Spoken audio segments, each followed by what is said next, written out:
Now, Diablo 4 has had some absolutely massive changes recently, pretty much all the way from the start of the game to now. It's like a completely new game.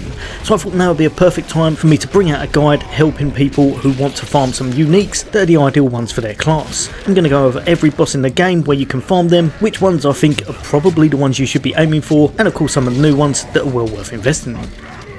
Now, the first one we're going to be going to is going to be Lilith. Lilith is an exceptional boss, and the Uber version of her is still, in my opinion, probably the first or second toughest boss in the game.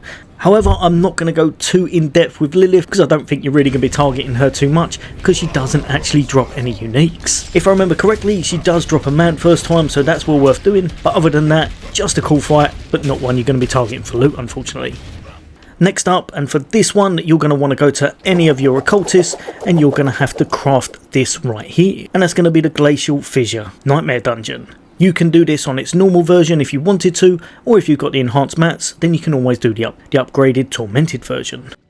After that, you're going to take a slow stroll through the icy caverns until you make it all the way to the big beast himself, and depending on how you're geared, have a cool little battle with him. Now, the beast in ice has a few cool drops that you may well want to look out for, such as the gloves of the Illuminator for the sorcerer, the Hellhammer for the barbarian, which looks absolutely awesome if you wanted to just deconstruct it to use as a skin. Howl from Below and the Ring of Mendelin can be amazing for the necromancer, and for all classes, probably Paingora's gauntlets could be used in quite a few builds if you're going to be going down a specific route. Quite a cool little battle, no pun intended with the ice, but unfortunately nothing truly new shining through from this season. Next up, and we're going to be heading all the way over to the right hand side of the map, and we're going to be going over to the Darkened Way. Right here you're going to take on Lord Xur, everything that is the incarnate of being bloodthirsty, should we say, and to get to this vampire you'll need to take a short stroll through a whole bunch of other bloodsuckers before you make it inside, and then just decide whether you want to do the standard or you want to do the tormented version. With the tormented versions, these cost a whole bunch more resources, but they do drop Ubers at a much increased rate, so may well be worth your time and effort. There's actually quite a few new things that drop here, so it may well be worth having a look. For the sorcerer you've got the Fractured Winterglass, for the druid you've got the Wild Heart Hunger, the barbarian gets the Ariat's Bearing, the necromancer gets the Crew's Embrace, and the rogue gets the Scoundrel's Kiss.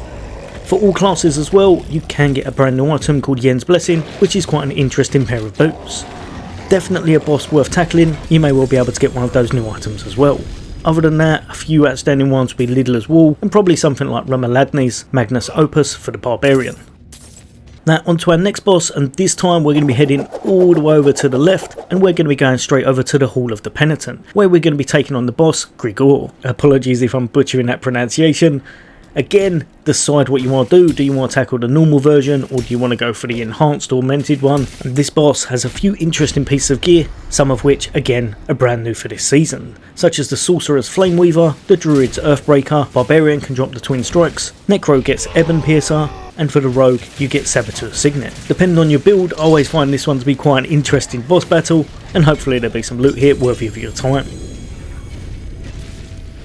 For our next boss, we're going to be heading all the way over to the Tree of Whispers, and right next to that is going to be the Malignant Burrow. For this, we're going to be heading and we're going to be taking him down after a tiny leisurely stroll through a kind of burrowed underground structure. Make your way there are a few enemies, nothing too difficult. And of course, once again, you're going to make sure whether you want the normal or you want the tormented version.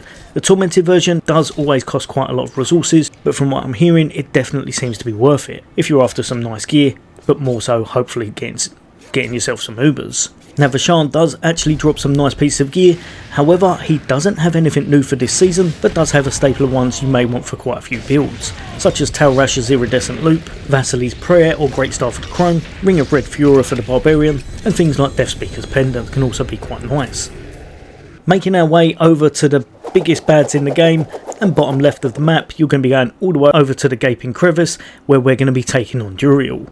Duriel has some massive amount of health and can be very difficult if you've not got some nice resists on you, so I'd definitely say you want some poison resist or have a really nice build going on, especially if you're going to be taking on that Uber version. Remember, in order to actually take on Duriel, First off, you're going to have to do a whole bunch of Varshans in order to get the egg resource, and you're going to have to take on Grigoire quite a few times in order to get the shards, and have both of these when you want to activate the pedestal for Duriel. However, this is definitely worth it, as Duriel's probably the most farmed boss I would imagine at the moment, as they're slightly easier to take on than the next one coming up, have some absolutely amazing uniques that you can't really get anywhere else, such as the Tusk Helm of Jorutz the Mighty for the Barbarian, X-Val's Corroded Signet Ring, Banished Lord's Talisman, and of course it has the chance to drop those uber uniques such as Doombringer, the Grandfather. Probably the most sought after one in the game would still be the Shaco, but yeah, just definitely worth doing, especially if you can do it in a rotation with friends or people that you've met online.